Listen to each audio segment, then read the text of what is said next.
Good afternoon, it's Dr. Larson. I'm going to talk about COVID-19.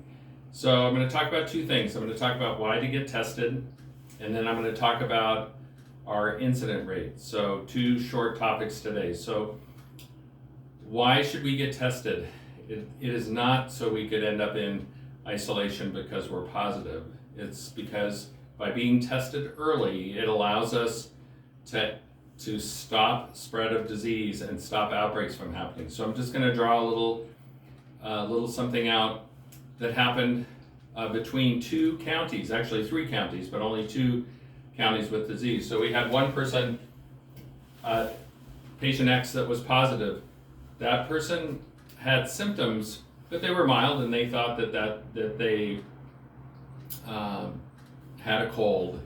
So that person did not get tested. That person went to church. That person infected a physician who was in a choir at that church. That physician in the choir infected their two children and one staff person.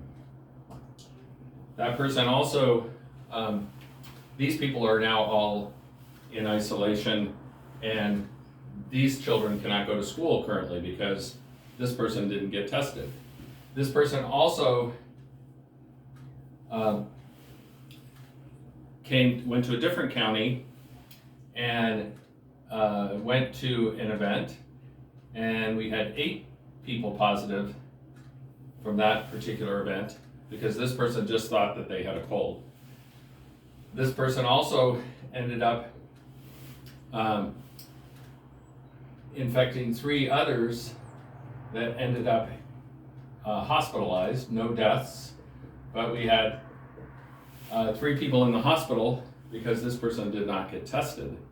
This person finally did get tested and was positive, stayed at home, but that person's spouse is now positive, and that person's spouse ended up infecting 3 other people through small group gatherings that they had gone to, all because this person didn't get tested. If this person had been tested,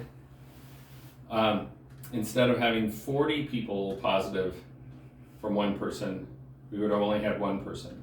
So those are the reasons to be tested, because we really don't want to spread disease. We don't want people to end up in the hospital. We don't want people to be missing school, and we certainly want people to be back in school. So it's difficult because we're now heading into influenza season.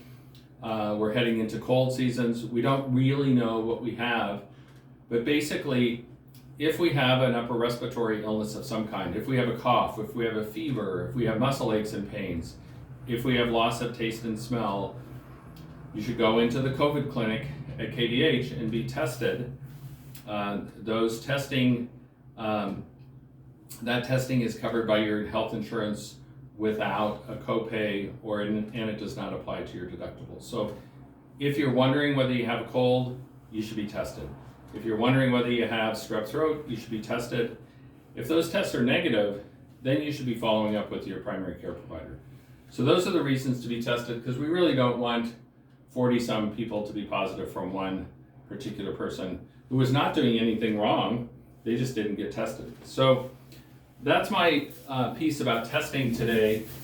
The other thing I want to talk about is our incident rate. So 75 per 100,000 per 14 days. Our recommendation from public health is that if we have less than 75 cases per 100,000 per 14 days, we could have in-person school. The reason that that's a number is that the lower that number is, the less likely we're going to have somebody, a student, a staff, walking into school transmitting disease.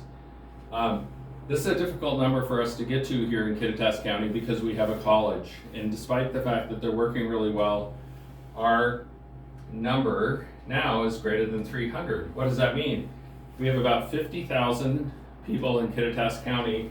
So what this number means is that in 14 days, we have about 150 cases in that 14-day period in Kittitas County. What that means is that when we have those 150 cases, it's more likely that you're going to run into somebody with COVID-19. So we want to bring this number down. This number of 75 to be in school in a hybrid model.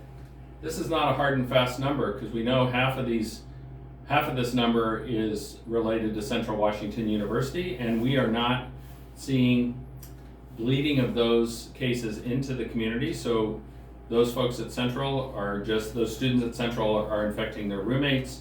They're not infecting other people in the community as of yet. But that still leaves half of this number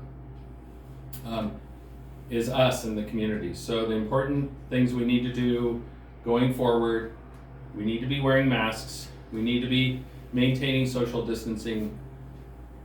Halloween, Thanksgiving, Christmas this year should be different events because we really don't want to spread this disease to the community, and we want to keep schools open. So my ask to you is, as we come up to Halloween, make your Halloween different, make your Halloween safe, so that next year when we have Halloween, we can be back to our normal selves. And that's it for today. Thanks a lot. Bye.